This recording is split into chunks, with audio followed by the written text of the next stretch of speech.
Friends, मैं स्मृति आपका अपने YouTube channel techno art made easy में स्वागत करती हूँ। फ्रेंड्स, आज मैं यहाँ पे 2014 का हायर एजुकेशन का जो एग्ज़ाम हुआ था ड्राइंग सब्जेक्ट का, वो पेपर लेके आई हूँ आप लोगों के लिए। मैंने अपने पिछले वीडियो में इसका सिलेबस डिस्कस किया था, एग्ज़ाम पैटर्न के बारे में आपको बताया था, कैसे क्वेश्चंस आते हैं, ये सारी बातें मैंने अपने पिछले वीडियो में की थी। अगर आपने मेरा वो वीडियो नहीं देखा है तो उसका लिंक मैंने डिस्क्रिप्शन में दिया है, आप वहाँ से जाके उस वीडियो को देख सकते हैं। आज मैं यहाँ पे क्वेश्चन सॉल्व कराऊँगी। 31 से लेके 100 तक के क्वेश्चंस हैं। मींस दो पार्ट में पेपर में दो पार्ट होते हैं। फर्स्ट पार्ट में हमारा जनरल एप्टीट्यूड आता है जिसके 30 क्वेश्चंस होते हैं और हमारे 70 क्वेश्चंस हमारे सब्जेक्ट से होते हैं। मींस हमारा जो ड्राइंग सब्जेक्ट है उसके हमारे क्वेश्चंस आते हैं, 70 क्वेश्चंस आते हैं। ईच क्वेश्चंस हमारा होता है 2 मार्क्स का और टोटल जो नंबर होते हैं वो 200 होते हैं। क्वेश्चंस होते हैं हमारे 100 और टोटल नंबर होते हैं 200।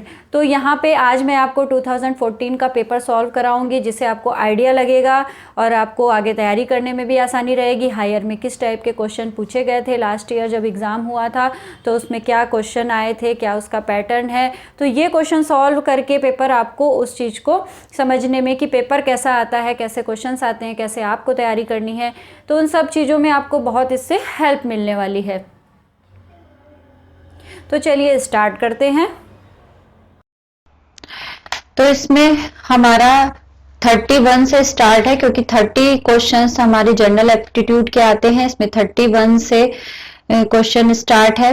तो पहला क्वेश्चन है, name the light and shade created through the nearby lines. नजदीक खींची हुई रेखाओं से छाया प्रकाश दिखाने की विधि का नाम बताइए। लिथोग्राफ, ईचिंग, चियरोस्क्योर और कोलोग्राफ। तो इसका राइट आंसर होगा चियरोस्क्योर। ये एक टेक्निक थी जो यूरोपियन आर्टिस्ट यूज करते थे अपने पेंटिंग में। लाइट और शेड का जो दिखाते थे वो लाइट और शेड को, उसको वो कहते थे चियरोस्क्योर। और सबसे ज्यादा लियोनार्डो दा विंसी ने इस टेक्निक का यूज किया था। नेक्स्ट क्वेश्चन है, who wrote the book meaning of art. Herbert Read, Partha Mitter, Chitra Ganesh और मुल्कराज आनंद। तो इसका राइट आंसर है हर्बर्ट रीड। नेक्स्ट देखते हैं, how many parallel lines does a cube have. Hindi में भी क्वेश्चंस लिखे हुए हैं, जिनको हिंदी में पढ़ना है उसके लिए भी ऑप्शन दिया हुआ है। एक क्यूब में कितनी समानांतर रेखाएं होती हैं। 8, 4, 12 और 6। तो इसका राइट आंसर है 6। एक क्यूब में पैरेलल 6 लाइंस होती हैं। इस तरफ जो टिक लगा है उस पे आप इतना ध्यान मत दीजिएगा, जो राइट आंसर है वो मैं आपको बताती चल रही हूँ। पैरेलल लाइंस जो होती हैं क्यूब में वो 6 होती हैं। नेक्स्ट क्वेश्चन है हमारा, colours harmony means.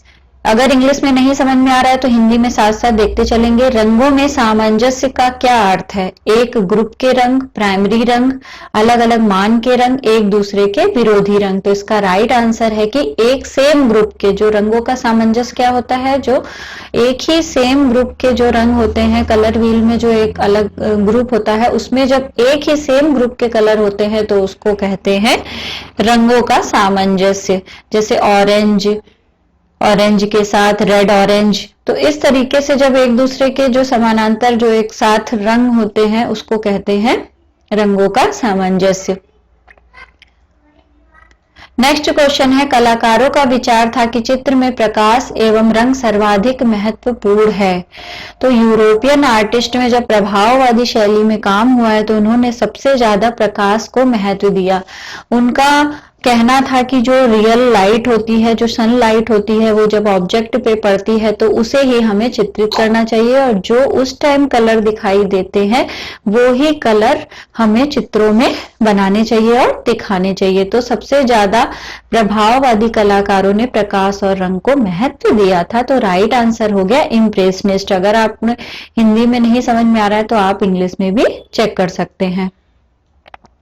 Next question है, in perspective is soon from single view point. तो रेनेसा काल में क्या था, पर्सपेक्टिव को एक सिंगल व्यू पॉइंट मतलब एक दृष्टिकोण से दिखाया गया है। रेनेसा काल में पर्सपेक्टिव का बहुत ज्यादा यूज किया कलाकारों ने, और वहां पे जो पर्सपेक्टिव था एक तरीके से वन लीनियर पर्सपेक्टिव भी यूज हुआ है। तो इसका राइट आंसर है रेनेसा। नेक्स्ट क्वेश्चन है हमारा,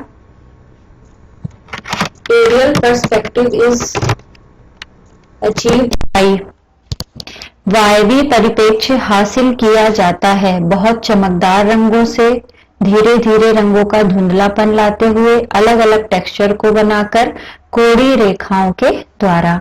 तो इसका राइट आंसर होगा कि धीरे धीरे रंगों का धुंधलापन लाते हुए। नेक्स्ट क्वेश्चन है हमारा, राम किंकर बैज ने कहाँ रहकर कार्य किया था? Which one of the following is the work place of Ram किंकर बैज? राम किंकर बैज का ने सबसे ज्यादा काम कहाँ किया था, कहाँ रह के किया था? तो इसका राइट आंसर है शांति निकेतन। कोलकाता में शांति निकेतन में रह के सबसे ज्यादा काम राम किंकर बैज ने किया था। नेक्स्ट क्वेश्चन है, नंदलाल बोस का जो चित्र है सती, वो किस टेक्निक से है? मीन्स वो ऑयल कलर है, एक्रेलिक है, टेम्परा है, वॉश है। क्योंकि अब इस टाइप के क्वेश्चन इसमें पूछे जाते हैं तो आपको टेक्निक भी बहुत ध्यान से पढ़नी पड़ेगी। आर्टिस्ट के जो चित्र हैं फेमस, उसकी क्या टेक्निक थी, किस टेक्निक में किस कलर में वो बना था, वो जरूर आप देख लीजिएगा। तो इसका राइट आंसर है वॉश। नेक्स्ट क्वेश्चन है, what is the opposite colour of blue? नीले का पूरक अथवा विरोधी रंग कौन है? तो नीले का विरोधी रंग होता है नारंगी या ऑरेंज। ब्लू का विरोधी रंग होता है हमारा, अपोजिट कलर होता है ऑरेंज। नेक्स्ट है हमारा, name the colour which is produced from animal, मतलब जानवर से कौन सा कलर बनता है, कौन सा रंग हमें जानवर से प्राप्त होता है? तो इंडियन येलो हमें जानवर के से प्राप्त होता है। नेक्स्ट क्वेश्चन है, किस सिद्धांत के अनुसार आसपास की वस्तुएं बड़ी और दूर की वस्तुएं छोटी होती हैं? तो ये क्वेश्चन कई बार ऐसे आते हैं कि आप आंसर आप देख के भी आपको पता चल जाता है, जैसे जगह जगह से कोई नहीं, स्पेस से का मतलब नहीं हुआ, प्रपोर्शन अनुपात से भी नहीं, अनुपात होता है चीजों का, पर सबसे राइट आंसर है इसका परिप्रेक्ष्य। परिप्रेक्ष्य होता है कि मतलब दूर जाती हुई चीज हमको छोटी और धुंधली होती दिखाई जाती है और दिखाई देती है, और जो जितनी भी पास होती है हमारे, वो हमें बहुत क्लियर और साफ दिखाई देती है। तो इसका राइट आंसर है पर्सपेक्टिव। नेक्स्ट है हमारा,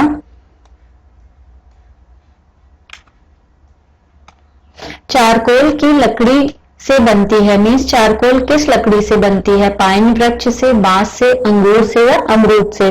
तो चारकोल हमारा बनता है पाइन वृक्ष से, पाइन ट्री से चारकोल हमें प्राप्त होता है। नेक्स्ट है, भारत की मूर्ति कला के कितने आयाम होते हैं? तो मूर्ति कला के कितने 3 डायमेंशन होती है? तो मूर्ति कला के कितने आयाम हुए? 3। ओके। नेक्स्ट है, माइकल एंजेलो ने किस माध्यम से सिस्टाइन चैपल की छत पर चित्रण किया था? ये ध्यान से देखिए, टेक्निक बहुत ज्यादा पूछी गई है क्वेश्चन में, मोस्टली क्वेश्चन टेक्निक और कलर से ही आए हैं। In which medium did Michelangelo paint the mural painting at the ceiling of Sistine Chapel? तो सिस्टाइन चैपल की छत पे माइकल एंजेलो ने फ्रेस्को ब्यूनो टेक्निक का यूज किया था। इसमें गीली दीवार पे काम किया जाता है, इसको फ्रेस्को ब्यूनो बोलते हैं। फ्रेस्को ब्यूनो टेक्निक से उन्होंने काम किया था। नेक्स्ट क्वेश्चन है, सिंधु सभ्यता में कृषक किस रंग की मिट्टी के बर्तन बनाते थे? रेड एंड ब्लैक, यानी लाल और काली मिट्टी से सिंधु सभ्यता के किसान बर्तन बनाते थे। नेक्स्ट क्वेश्चन है, नादरी किसके द्वारा विकसित की गई थी? तो नादरी जहांगीर के द्वारा विकसित की गई थी।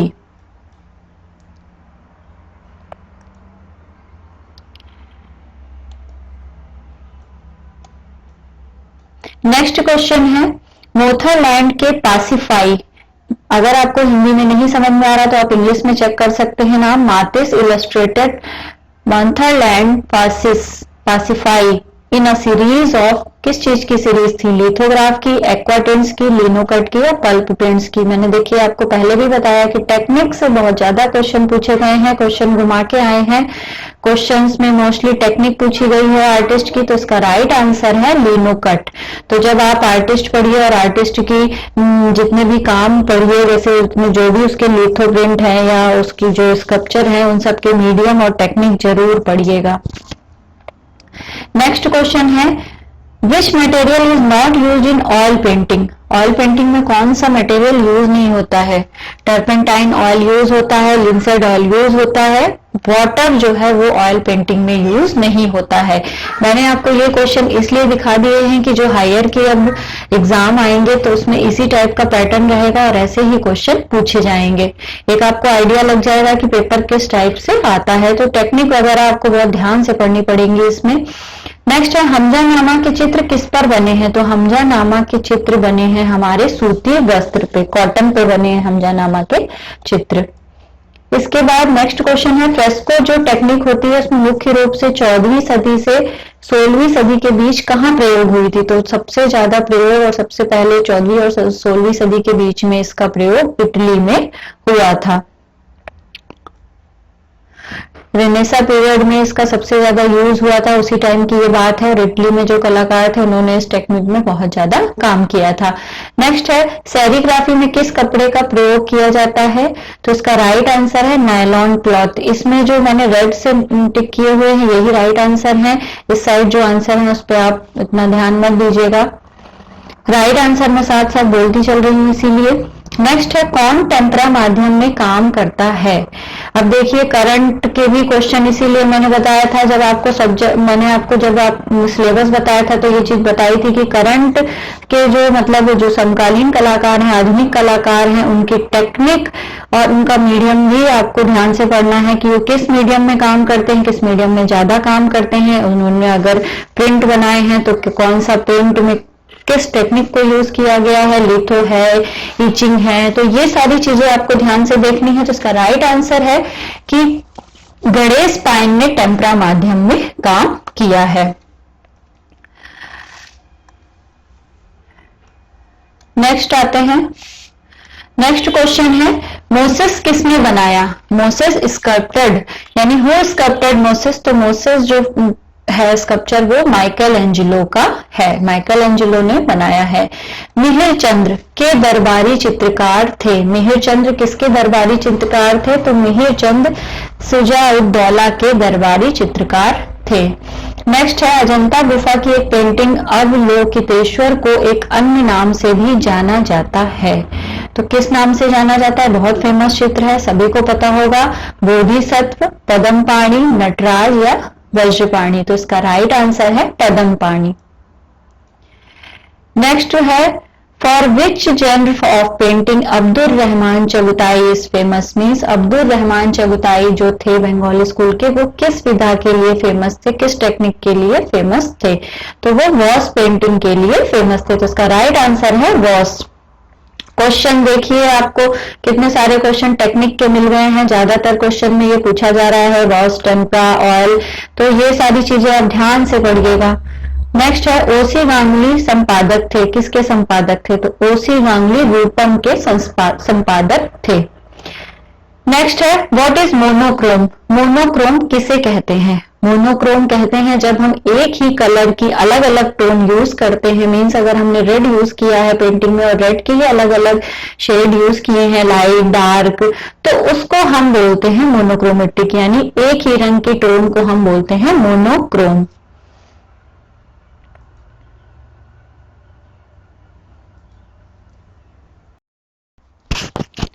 नेक्स्ट क्वेश्चन है हमारा, होयसल शासकों ने मंदिर निर्माण प्रक्रिया को संरक्षण प्रदान किया। तो होयसल किंग्स ने किस मंदिर निर्माण की प्रक्रिया को संरक्षण प्रदान किया था? तो इसका राइट आंसर है हौलेबिद। हौलेबिद मंदिर निर्माण प्रक्रिया को होयसल शासकों ने संरक्षण प्रदान किया था। नेक्स्ट क्वेश्चन है, मेटाफिजिकल पेंटिंग शब्द का सृजन किसने किया था? Who coined the term metaphysical painting, इसको सही से एक बार देख लीजिएगा ध्यान, क्योंकि इसमें जो क्ली लिखा है ये राइट आंसर नहीं है, इसका राइट आंसर है चिरिको। इसका राइट आंसर है इटालियन आर्टिस्ट जो चिरिको थे, उन्होंने ही मेटाफिजिकल पेंटिंग का शब्द का सृजन किया था। नेक्स्ट क्वेश्चन है गीत गोविंद के रचयिता कौन है? तो गीत गोविंद के रचयिता जयदेव हैं। नेक्स्ट क्वेश्चन है हास्य रस का वर्ण कौन सा है? हास्य रस में कौन सा वर्ण होता है? तो हास्य रस के लिए श्वेत वर्ण का यूज होता है। नेक्स्ट है तांत्रिक चित्रकला के लोकप्रिय कलाकार कौन है? तो तांत्रिक चित्रकला के लिए फेमस है जी.आर. संतोष। नेक्स्ट है history of Indian and Indonesian art नामक पुस्तक किसने लिखी थी? तो इसका राइट आंसर है आनंद कुमार स्वामी ने लिखी थी। तो आर्टिस्ट और जो उनकी फेमस बुक्स हैं ये भी आपको पढ़नी पड़ेंगी। नेक्स्ट क्वेश्चन देखते हैं। नेक्स्ट है हमारा लोकप्रिय डांडी मार्च यानी फेमस स्कल्पचर डांडी मार्च किसने बनाया था? तो इसका राइट आंसर है डीपी राय चौधरी। डीपी राय चौधरी ने बनाया था। फिर देख लेते हैं कला आंदोलन टिपोलो किससे संबंधित है? कला आंदोलन जो टिपोलो था वो किससे संबंधित है? तो इसका राइट आंसर है रोकोको। रोकोको शैली से संबंधित था। नेक्स्ट है नीलिंग वुमेन बाय एडगार देगा इम्प्लॉयज द टेक्निक। देखिए टेक्निक बहुत पूछी गई है, यूरोपियन आर्टिस्ट के को लेकर भी जो काम पूछा गया है उसमें भी टेक्निक आई है, इंडियन आर्टिस्ट से भी जो क्वेश्चन पूछे गए हैं उसमें भी टेक्निक ज्यादातर पूछी गई है कि ये जो इनका चित्र था नीलिंग वुमेन, इसमें किस टेक्निक का यूज किया है? तो इसका राइट आंसर है हैचिंग। हैचिंग का यूज किया गया है। Who was the father of aesthetic? देखिए एस्थेटिक के भी क्वेश्चंस आए हैं। सौंदर्य शास्त्र के पितामह कौन थे? बामगार्डन। मैंने आपको सिलेबस में भी बताया था, अगर मैंने सिलेबस पे भी एक डिटेल वीडियो बनाया है, अगर जिन बच्चों ने वो वीडियो नहीं देखा है तो उसका लिंक मैंने डिस्क्रिप्शन में दिया है, आप वहां से सिलेबस भी देख सकते हैं। सारी चीजें मैंने उसमें बताई थी कि एस्थेटिक भी आता है, तो सारे क्वेश्चन आते हैं। हर जितने यूनिट है 10 यूनिट से ही क्वेश्चन आता है। नेक्स्ट है which one of the following painters was associated with neo impressionist? इन चित्रकारों में कौन सा नव प्रभाववाद से संबंधित है? आर्टिस्ट के नाम दिया है पॉल सेजान, पॉल सिग्नेक, पॉल क्ली और पैब्लो पिकासो। तो राइट आंसर है पॉल सिग्नेक। इन्होंने नव प्रभाववाद या बिंदुवाद पे काम किया है, से वो संबंधित है। नेक्स्ट है अति यथार्थवाद का श्वेत पत्र, द मैनिफेस्टो ऑफ सरलिज्म। सरलिज्म का मैनिफेस्टो किसने लिखा था? तो कवि आंद्रे ब्रेटो। आंद्रे ब्रेटो ने इसका अति यथार्थवाद का मैनिफेस्टो लिखा था।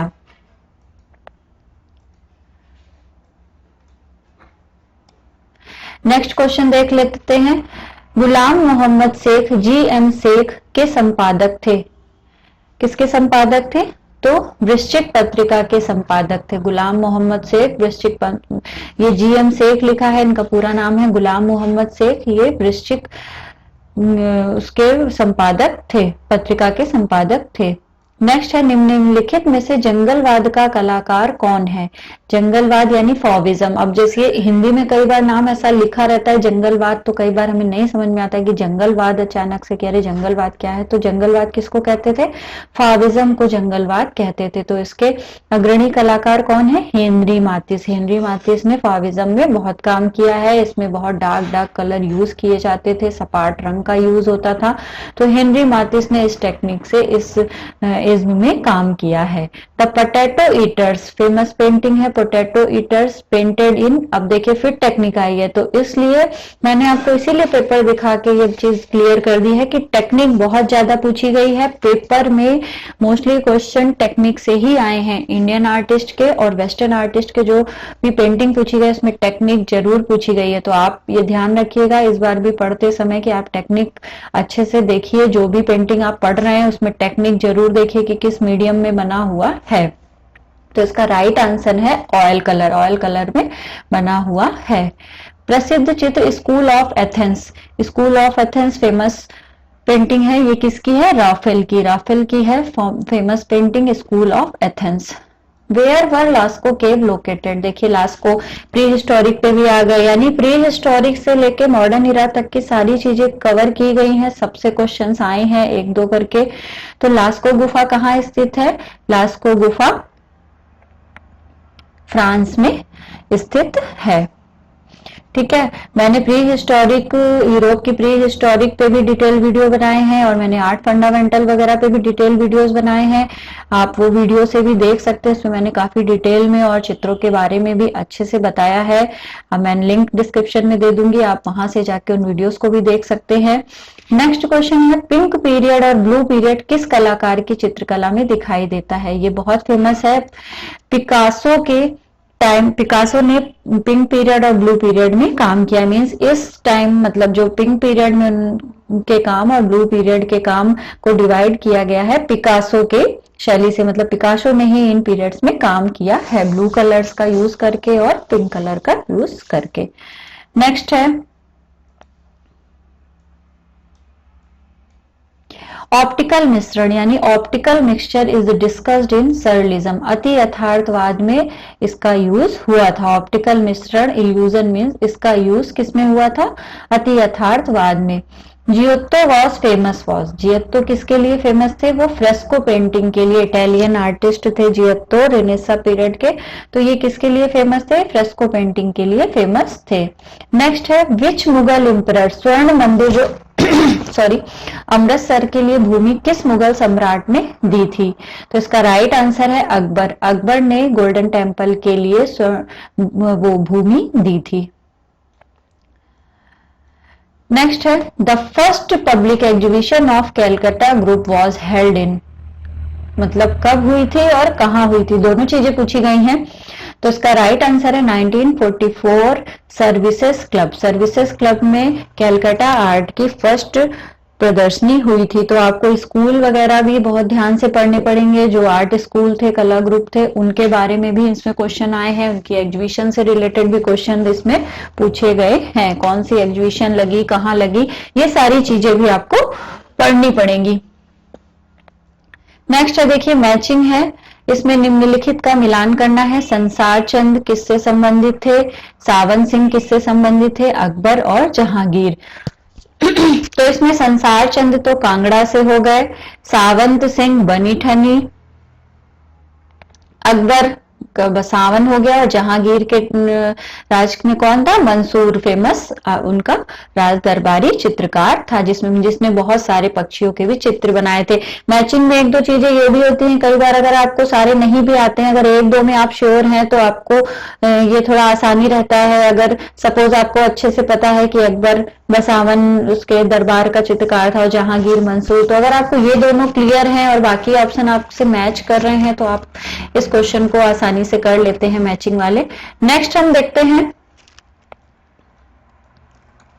नेक्स्ट क्वेश्चन है, चौर पंचिका सीरीज किस स्कूल में बनाई गई थी? चौर पंचिका सीरीज मेवाड़ शैली में बनाई गई थी। देखिए सारी चीजें आई हैं, प्री हिस्टोरिक से लेके पूरा शैलियों की भी बात यहाँ पे हो गई है। अब शैली के बारे में भी इसमें देखिए क्वेश्चन पूछे गए हैं घुमा के, उसके विषय पूछे गए हैं, उसकी टेक्निक पूछी गई है। निम्नलिखित में से कौन सा कलाकार चित्रकार एवं मूर्तिकार है? तो इसका राइट आंसर है के.एस. कुलकर्णी। रविन्द्रनाथ टैगोर, राम कुमार, एस.एच. रजा, इन लोगों ने मूर्तियां नहीं बनाई, बट के.एस. कुलकर्णी ने मूर्तियां भी बनाई हैं। नेक्स्ट क्वेश्चन देख लेते हैं, हाथी दांत से देवता का प्रतीक है। Which lord is symbolised bye elephant? तो बुद्धा को हाथी का देवता का प्रतीक भी माना गया है। अजंता में बहुत सारी पेंटिंग बनी है, हाथियों की भी सिंबोलिज्म है सारी। इसमें पटना शैली का कलाकार कौन है? ईश्वरी प्रसाद, सच्चिदानंद, राम प्रसाद और राजेंद्र प्रसाद। तो इसका राइट आंसर है ईश्वरी प्रसाद, क्योंकि ईश्वरी प्रसाद पटना शैली के बहुत ही फेमस आर्टिस्ट थे। नेक्स्ट है, trace out the pre historic rock painting site of India, Bhimbetka. ये देखिए मैंने आपको पहले बताया था अभी कि प्री हिस्टोरिक टाइम से लेके समकालीन कला तक की सारी चीजें इसमें कवर करी गई हैं। जो ये 70 क्वेश्चंस आए हैं 70, इसमें एक दो करके हर यूनिट से, हर उससे क्वेश्चन आए जरूर हैं। नेक्स्ट क्वेश्चन है, तो इसका राइट आंसर है भीमबेटका। नेक्स्ट है, famous Indian painter who has his art education at Lahore. प्रसिद्ध भारतीय चित्रकार जिसकी कला शिक्षा लाहौर में हुई थी, उसका नाम था सतीश गुजराल। सतीश गुजराल की शिक्षा हुई थी लाहौर के मेयो स्कूल ऑफ आर्ट से। तो इसका राइट आंसर है सतीश गुजराल। नेक्स्ट देख लेते हैं, ब्लू पॉटरी के लिए कौन सा शहर प्रसिद्ध है? औरंगाबाद, खुर्जा, दिल्ली, जयपुर। तो इसका राइट आंसर है जयपुर। जयपुर ब्लू पॉटरी के लिए बहुत ज्यादा फेमस है। बिदरी लोक कला कहां से संबंधित है? ये देखिए, फोक आर्ट से भी रिलेटेड क्वेश्चन आया है।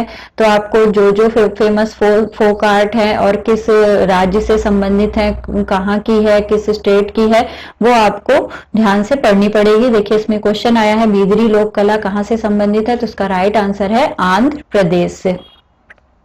गोदना आर्ट के अन्य क्या नाम है? गोदना आर्ट को क्या कहते हैं? Body art. नेक्स्ट है, पिछवाई चित्रकला संबंधित है। पिछवाई चित्रकला किससे संबंधित है? राजस्थान की शैली थी, नाथ द्वारा से संबंधित है। नेक्स्ट है, Bankura horse. Bankura horse is made of Yamini Roy. Yamini Roy ने इसे बनाया था। नेक्स्ट है, उस कलाकार का नाम बताइए जिसने लोक कला से प्रेरणा ली थी। तो राइट आंसर है इसका यामिनी राय। यामिनी राय ने लोक कला से भी प्रेरित होके चित्र बनाए थे, फोक आर्ट से प्रेरित थे और उन्होंने बहुत से चित्र बनाए थे। तो फ्रेंड्स, ये 100 क्वेश्चन, मतलब 100 क्या 70 क्वेश्चंस हो गए जो सब्जेक्ट रिलेटेड होते हैं। उसके 70 क्वेश्चन आते हैं। जो मैंने आपको सिलेबस बताया था, सिलेबस के अकॉर्डिंग ही क्वेश्चन आए हैं। मेन 2-3 चीजें यहाँ पे अभी क्लियर हुई हैं पेपर देख के, कि टेक्निक बहुत ज्यादा पूछी गई है क्वेश्चन में। जो भी अगर स्कल्पचर पूछा गया है या कोई चित्र पूछा गया है तो उसकी टेक्निक जरूर पूछी गई है। मोस्टली क्वेश्चन में टेक्निक भी पूछी गई है, फोक आर्ट से रिलेटेड भी क्वेश्चन आए हैं, एस्थेटिक के भी क्वेश्चन आए हैं। तो सारी चीजें कवर है इन 70 क्वेश्चन में। आई होप आपको ये पेपर देख के क्लियर हुआ होगा कि पहले कैसे पेपर आया है और अब आगे जो एग्जाम होगा उसमें भी इसी टाइप का पेपर आएगा। आई होप आपको मेरा ये वीडियो पसंद आया होगा। तो प्लीज़ मेरे चैनल को लाइक करें, शेयर करें और सब्सक्राइब करें। साथ ही बेल आइकन को प्रेस करें, जिससे आपको टाइम टू टाइम मेरे लेटेस्ट वीडियो के नोटिफिकेशन मिलते रहेंगे। मिलते हैं अपने नेक्स्ट वीडियो में, तब तक के लिए बाय बाय।